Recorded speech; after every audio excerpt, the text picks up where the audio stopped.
The jungle world was alive with sound. Insects hissed in the trees. Long birds with sharp wings cried out as they flew over the canopy, and heavy branches cracked whenever some hidden beast moved through the shadows. It was not a place built for peace.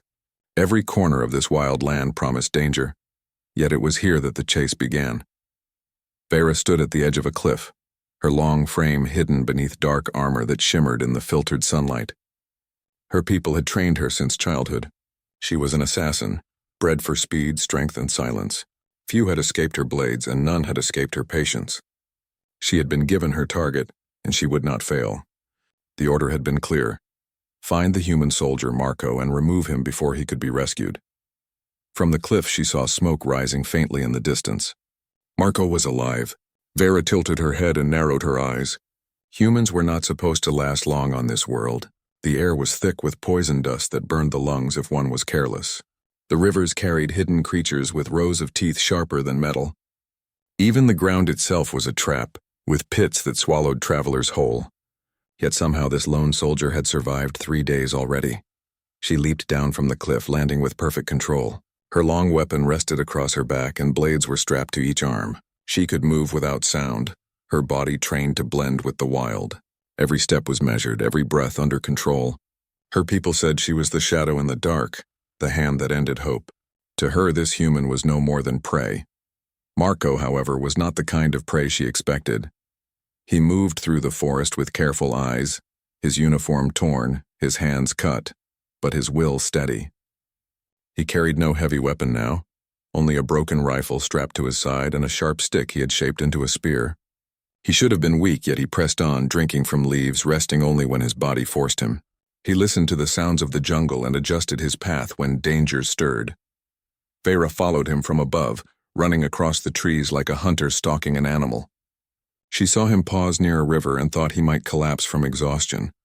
But instead he bent down, dug into the earth, and pulled out roots. He washed them carefully, chewed them slowly, and kept moving. It was not strength that impressed her, but his refusal to surrender. For 2 days she shadowed him without striking. She wanted to test him, to understand why her commanders had spoken with such concern. This human must not be allowed to survive, they had told her. If he does, the others will learn from him. That warning stayed with her. She had fought many enemies, but never had her empire spoken with such unease about one lone soldier. On the 4th day, she set her first trap. She placed a thin wire across a narrow path between 2 rocks. When Marco passed through, it would release sharpened darts tipped with poison. She hid nearby, silent and patient. Hours passed before Marco appeared. He moved slowly, his spear ready. His eyes caught the glint of the wire at the last moment. He stopped, crouched, and studied it. Instead of walking through, he lifted a stone and tossed it across the path. The darts fired, striking the ground where he might have walked. Vera felt her lips curl into a rare smile. The prey had seen what many warriors had missed. Marco pressed forward, but he was tired. His steps dragged at times, and once he stumbled against a tree. Still, he did not stop. He muttered to himself, words she could not hear, but the rhythm of his voice kept him moving. She admired the strange human stubbornness. His body was weak compared to hers, yet his spirit refused to bend. That night, the jungle sky was lit by storms. Bolts of blue fire cut across the clouds, shaking the air. Vera watched from her perch in the branches while Marco built a small shelter of leaves and branches. He lit no fire, not wanting to reveal his location, but his figure was clear each time lightning struck the sky. Vera considered ending it then. She could leap down, cut him, and vanish into the storm. Yet something held her blade. Instead, she moved away, circling the area, studying the land. She would wear him down. She would make him understand the hopelessness of his fight. Only then would she strike. The next day, she drove him into the marshes. Her footsteps were silent, but her movements left marks that led him where she wanted. He crossed into wet ground where every step sank into mud. Strange insects swarmed, biting his arms and neck. He fought to push forward, sinking deeper, until he grabbed a thick root and pulled himself to higher land. He was covered in mud, shaking from exhaustion, but he still lived. Vera leapt from the trees and landed behind him. Marco spun, raising his spear. His eyes widened when he saw her figure for the first time. She was taller than him, her armor marked with scars of past battles, her eyes cold and bright. He did not run. He stood ready. For the first time since the chase began, their eyes met. Marco tightened his grip on the spear. Vera slowly drew one of her blades. The storm wind swept across the marsh, bending the trees around them. Neither moved for a long moment. Then Vera stepped back into the shadows and vanished once again. Marco let out a sharp breath and lowered his spear.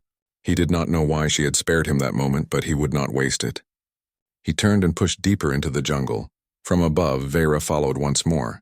She had seen his eyes, and in them she found not fear but resolve. This human was no ordinary soldier. He carried something more dangerous than weapons. He carried will, and she would break it or be forced to understand it. The hunt was only beginning. The jungle had no rest. It never slept, and neither did the hunter nor the hunted. The canopy above stretched like a ceiling of green shadows, while the floor was thick with roots that twisted like the arms of buried giants. Marco pushed forward, every step heavy, every breath rough. He had gone without proper food for too long, and though he found water from leaves and streams, it was not enough. His body cried for rest, but he forced it forward. Behind him, unseen, Vera followed. She was patient, her steps light, her eyes sharp. She could see every broken branch where he passed, every faint mark of his boots in the dirt. For her, tracking was as natural as breathing. Yet each time she thought he was slowing, each time she felt certain she could close in, Marco surprised her. He turned his weakness into strange resourcefulness. That morning he had reached a wide river.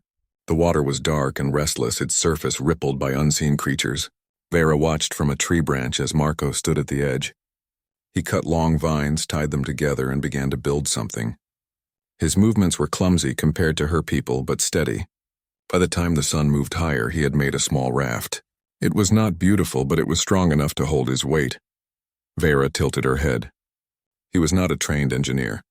He was no craftsman. Yet the raft floated, carrying him across waters where many soldiers of her own empire would have perished. She followed along the riverbank, leaping from branch to branch. When a massive serpent rose from the water, jaws wide, she expected him to fall. Instead, he thrust his spear into its open mouth and forced it back before it could strike. Her lips tightened. He was supposed to be prey, but prey did not fight like that. When Marco reached the far side, he pulled the raft to shore and cut it apart, scattering the pieces so no one could use them to follow. It was a small action, but it told Vera something important. He was not only running, he was thinking of who might be behind him. The day passed under the weight of heat. Insects swarmed in clouds. The cries of unseen beasts echoed from the deep forest. Marco moved steadily, stopping only when he found fruit that did not burn his tongue. Vera shadowed him, her body comfortable in this harsh place, her mind working through the puzzle he presented. She could end it now. She could throw her blade and watch him fall. Yet she waited. She wanted to see how far he could go. That night the storm returned. Rain poured through the canopy, turning the ground to mud. Marco found a hollow under a wide tree and crouched inside, pressing his back against the bark. He was shivering, his body wet, his eyes heavy with fatigue. Still, he held the broken rifle across his knees as if it might still defend him. Vera stood above on a branch, watching. The storm raged around her, but she did not move. She wondered why he had not collapsed yet. Most beings would have begged for mercy or simply given up. Yet this human pressed on, clinging to life as if it was worth more than anything else. When dawn came, the rain slowed. Marco rose, his movements stiff. He limped now, one leg dragging slightly. He wrapped it with a strip of his torn sleeve, tying it tight. Pain showed in his face, but he did not stop. He leaned on his spear and forced himself onward. Vera followed closely. She set another trap, digging a shallow pit and covering it with leaves. She drove sharpened sticks into the bottom, their tips gleaming faintly. She marked the ground just enough so he would step where she wished. Hours later he came, moving slow but alert. He stopped at the pit, crouched, and studied the leaves. Then he stepped back and threw a stone. The cover gave way, revealing the deadly spikes. She clenched her hand. Again he had seen it. Again he had refused to fall. By midday, Marco reached a canyon. It cut across the jungle like a wound, wide and deep, its floor hidden in mist. The only way forward was a narrow path of stone that curved along the edge. He did not hesitate. He stepped onto the path, pressing his back against the rock wall and inching forward. Every gust of wind threatened to send him down. Vera watched from above.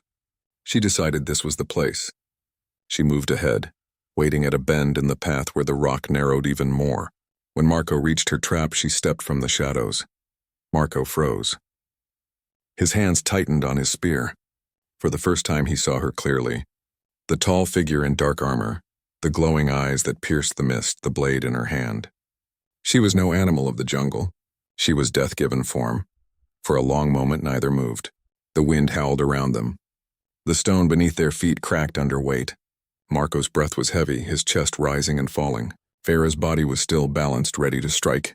Then she lunged, her blade flashed toward him, swift as lightning. Marco twisted, the spear clashing against metal. Sparks flew. He stumbled back, nearly slipping over the edge, but his hand caught the rock. With a shout, he drove the spear forward. It scraped her armor but did not pierce. She struck again, cutting across his arm, and blood spilled. He did not cry out. He used the pain to fuel his counter, swinging the broken rifle like a club. It struck her side, forcing her back a step. The fight raged along the narrow path. Each strike was met with desperate defense. Vera was faster, stronger, trained to kill. Marco had no skill compared to her, but he had stubborn will. He blocked with his arms, kicked at her legs, used the wall itself as a shield. When she swung low, he jumped, scraping his knees but keeping his footing. When she raised her blade high, he shoved his shoulder into her chest, forcing her back. At last, he swung too wide. She cut his leg and he fell to one knee. She raised her blade for the final strike. Then the ground gave way. The storm had weakened the rock. The narrow path cracked beneath their weight. Both assassin and soldier tumbled into the canyon. They crashed against stone, rolling, striking until they landed hard on a shelf far below. Marco groaned, his body broken and bleeding. Vera lay nearby, her armor cracked, her arm bent wrong. The mist curled around them, hiding the sky above. For a long time, neither moved. Then slowly, Marco crawled to his side, clutching his leg. He dragged himself to a wall and forced his body upright. His breath was ragged, his vision blurred. Still, he was alive. He looked at Vera. She was unconscious, her chest rising slowly. Blood ran from her wounds, pooling on the stone. He could leave her. He could let her die, and the hunt would end. Yet he did not. With shaking arms, he dragged himself toward her. He tore the remains of his uniform and bound her wounds. He pulled her away from the edge, laying her flat where the stone was stable. He made a small fire with broken branches and pressed heat to stop the bleeding. His own pain was great, yet he worked until she no longer bled so heavily. When he finally collapsed beside her, the canyon echoed with silence. The hunter and the hunted lay together, broken, but alive. The chase had changed. The canyon air was cold. Mist clung to the stone walls and water dripped from cracks above. The sound of distant thunder rolled across the sky, but here in the deep canyon all was quiet. Marco stirred awake, his body aching from the fall. Every breath burned his chest and every muscle begged for rest. His leg throbbed where the blade had cut him, but still he forced himself to sit. Beside him lay Vera. Her tall frame was still, her armor cracked, her arm twisted at a sharp angle. Her face, sharp and proud, was pale now. Marco's eyes lingered on her wounds. She was the one who had hunted him for days. She had cut him, driven him through storm and jungle, nearly ended his life on the canyon path. And yet as he looked at her broken form, he did not feel triumph. He felt a weight, a question inside himself. He could leave her. The canyon was a grave for many. Without help, she would bleed out and his chase would be over. He would be free from her shadow. But when he turned away, his steps faltered. He thought of the moments in the forest, of the traps she had set and the patience with which she hunted. He thought of the eyes that had stared into his on the cliff edge, eyes full of strength, but also something else. He sighed and turned back. Marco tore strips from what remained of his uniform and began working on her wounds. He pulled her arm into place, wrapping it tight with cloth. She stirred faintly, but her eyes did not open. He pressed the fabric against her side where the armor had split, stopping the flow of blood. His hands shook from weakness, but he forced them steady. When at last the bleeding slowed, he sat back against the stone wall. The fire he had built flickered low, its smoke curling into the mist. He leaned his head back and closed his eyes. For the first time in days, he allowed himself to sleep, even if only for a short while. Hours later, Vera opened her eyes. The world was blurred, the air sharp with smoke. She shifted, pain flashing through her body. She tried to rise, but her arm failed her. Then she saw him. The human sat a few steps away, his head bowed, his chest rising slowly with breath. Confusion struck her like a blade. She remembered the fight, the canyon breaking beneath them, the fall. She remembered her wounds, the darkness that followed. But she did not understand this. Her wounds were bound. Her body had been moved to safer ground. The fire warmed her skin, and the human, her prey, was the one who had done it. Her lips tightened. She reached for the blade at her side, but it was gone. He had removed it. She stared at him for a long moment, trying to understand. Why had he not finished her? Why had he spared the hunter who had sworn to kill him? Marco stirred and lifted his head. His eyes met hers. He did not move to attack. He simply watched her, his face calm though marked by pain. "You should have left me," Vera said, her voice rough. Marco's reply was quiet but firm. "I don't leave people to die." She blinked at him. The words made no sense. Mercy was weakness. Compassion was a chain that bound warriors and cost them victory. That was what her people had taught her since childhood. She was assassin, weapon, shadow. She was not meant to be shown kindness. Why? She demanded. "Because life matters," he said. "Even yours." The answer unsettled her more than his spear or his rifle had. Life mattered? In her empire, life mattered only if it served the cause. If it failed, it was discarded. Yet this human, bleeding and broken, chose to save her instead of ending her. For a long time they sat in silence. The fire crackled, the mist swirled. Vera's thoughts turned like storms. She should kill him. She should finish the task and rise again as her people expected. But her body was weak, her arm bound, her blade gone, and deep inside another voice whispered, a voice she had never heard before. It told her to wait, to see, to understand. Marco gathered more branches and fed the fire. His movements were slow, his face pale. Vera watched him carefully. She saw the cuts on his arms, the bruise across his jaw, the limp in his leg. He was in no better state than she was. Yet he moved with steady resolve, never complaining, never showing despair. At last she spoke again. "You think helping me will change what I am?" Marco looked at her. "I don't know what you are," he said. "I only know you're alive. That's enough." His words stirred something strange inside her chest. She had faced many enemies before. None had spoken to her like this. None had spared her when they had the chance. She turned her eyes away, unsettled. The day passed in uneasy quiet. Marco searched the edges of the canyon shelf for food, finding only a few roots. He shared them, pushing half toward her. She stared at the offering, her pride refusing. But hunger gnawed at her, and finally she accepted, eating in silence. As night fell, the canyon grew colder. The fire was their only shield against the chill. Marco leaned back against the rock, closing his eyes. Vera lay still, her mind restless. She thought of her orders, of her duty, of the empire that had made her. Yet now she lay alive only because of the human she was meant to kill. When dawn broke, she still had no answers. 2 days passed. Their wounds began to heal slowly.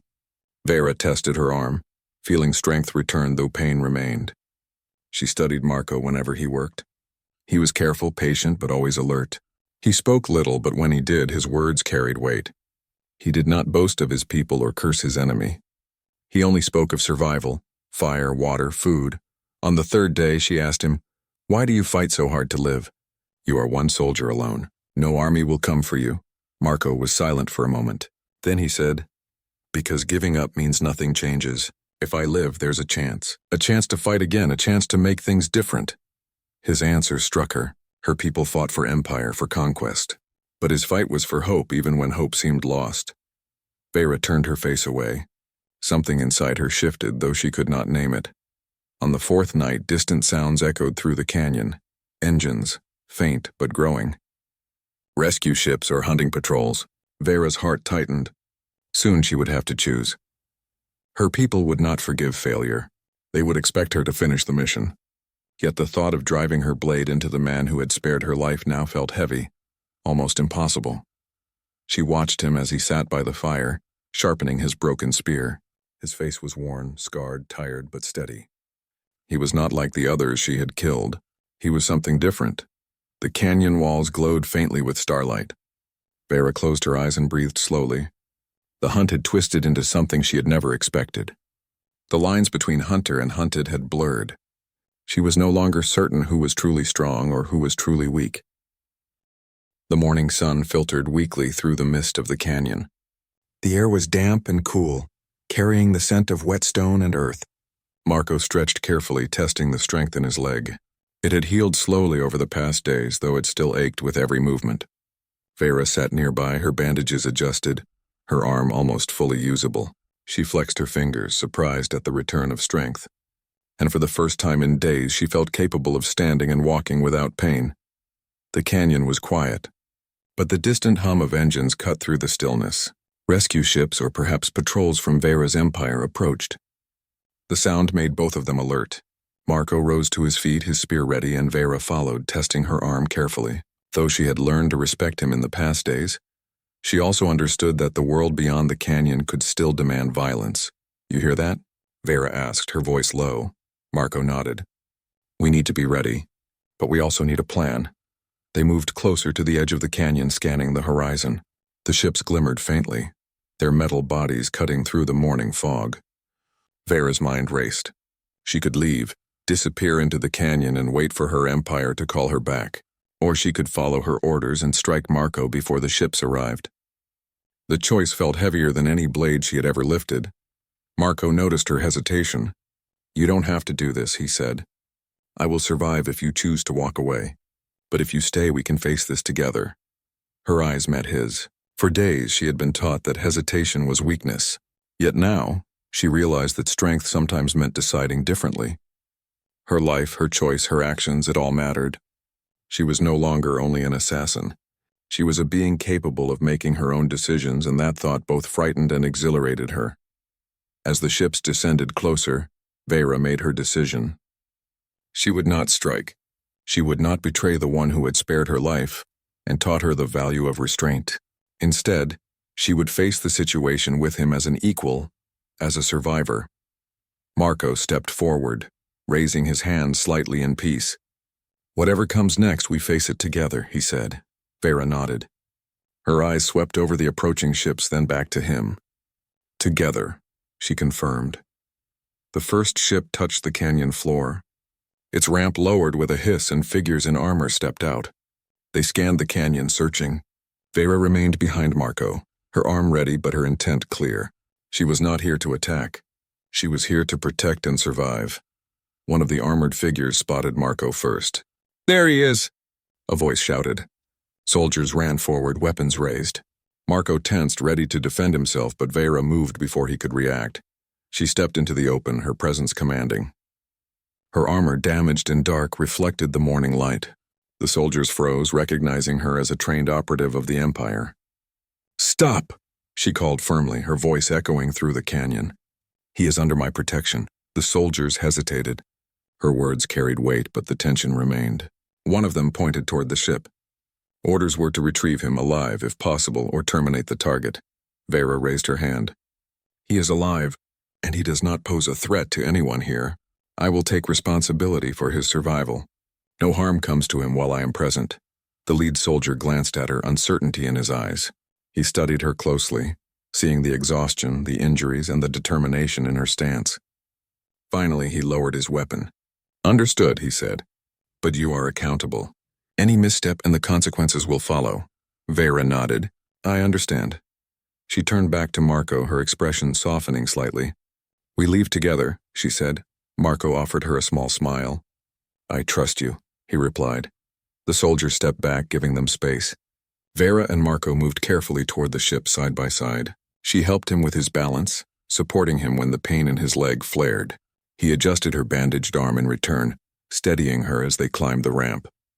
Though they had both survived the canyon, the journey had left them bonded by something deeper than circumstance: respect, trust, and an understanding that neither had expected to find in the other.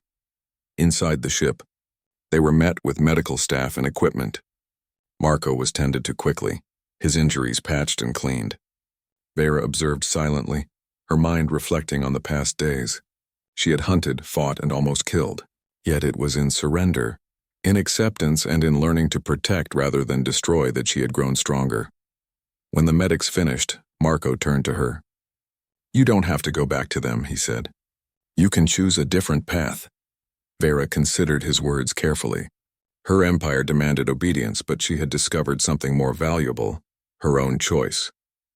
She could no longer follow orders blindly. She had learned what it meant to protect, to act with compassion, and to value life over duty.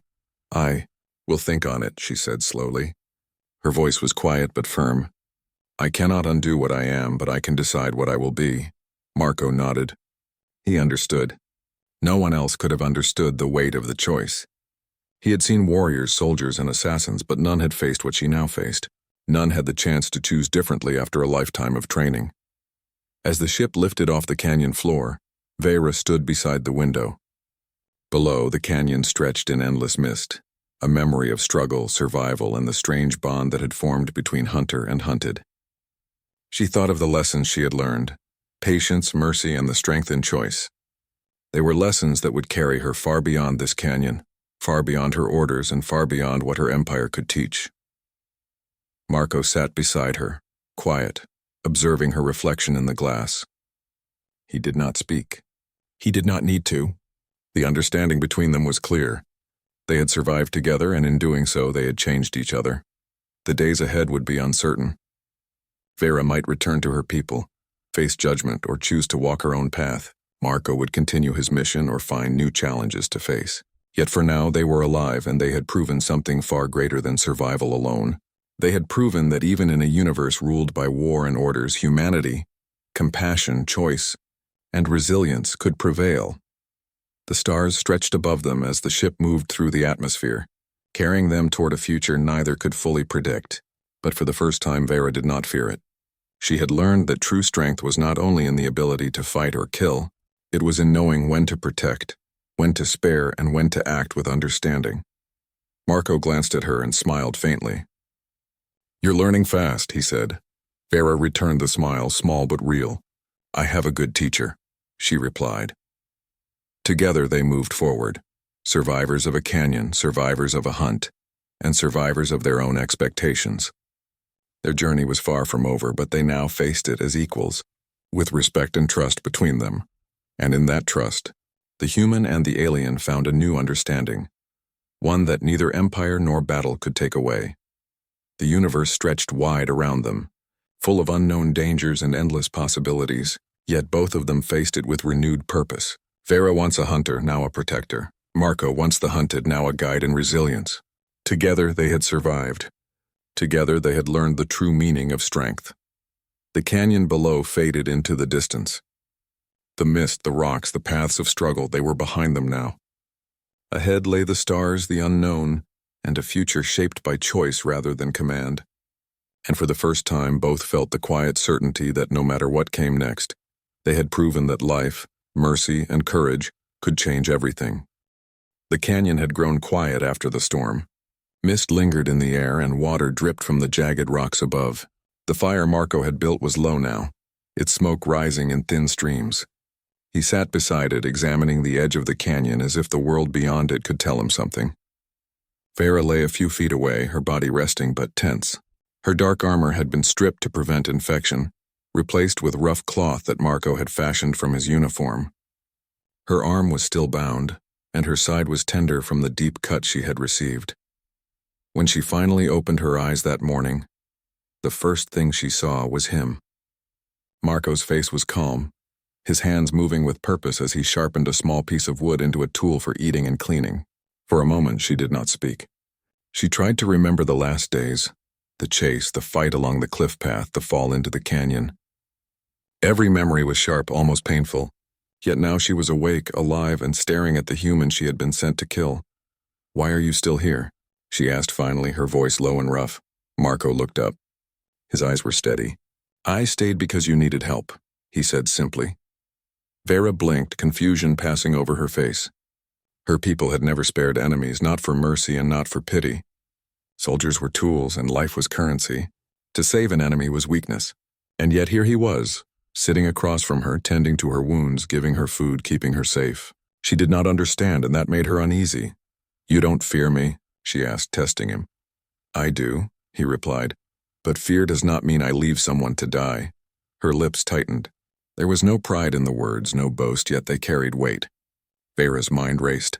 She was trained to kill, to strike without thought, and yet she did not feel the desire to attack him now. Perhaps it was the pain in her body, or perhaps it was the realization that he had shown her something she had never experienced before.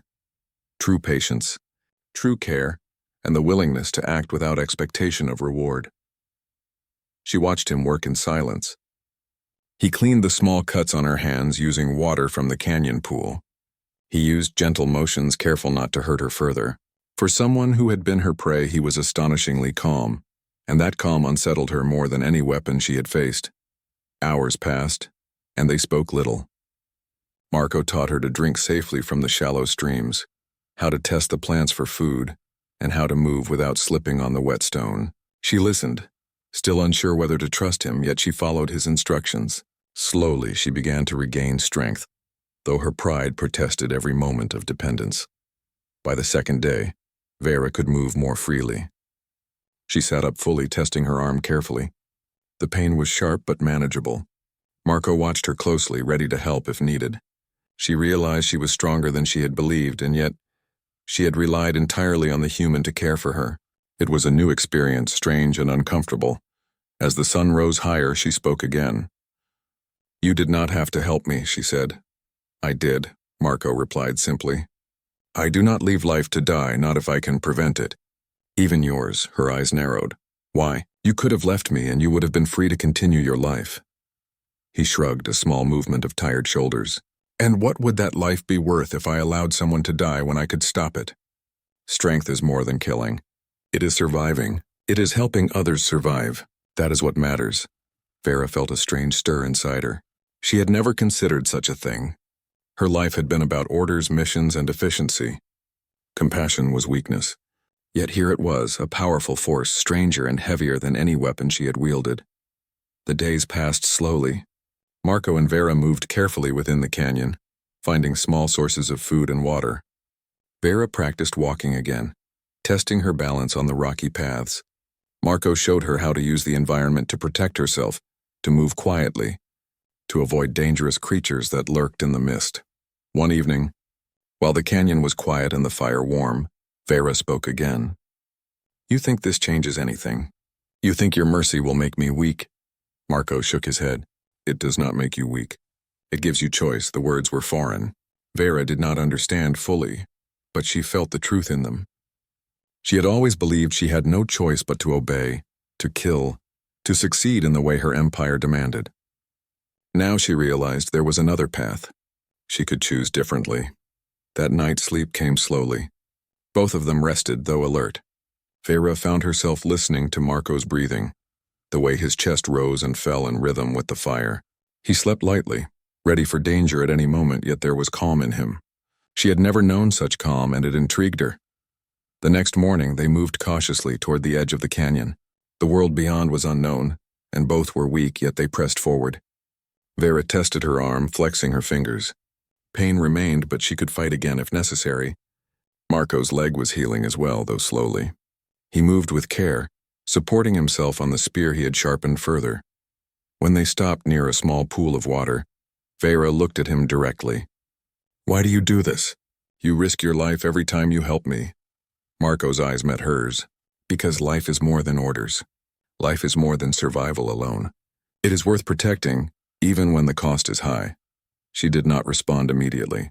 The words struck her deeper than any blade could. In that moment, she realized the truth her empire had never taught her. Strength was not only in fighting or surviving.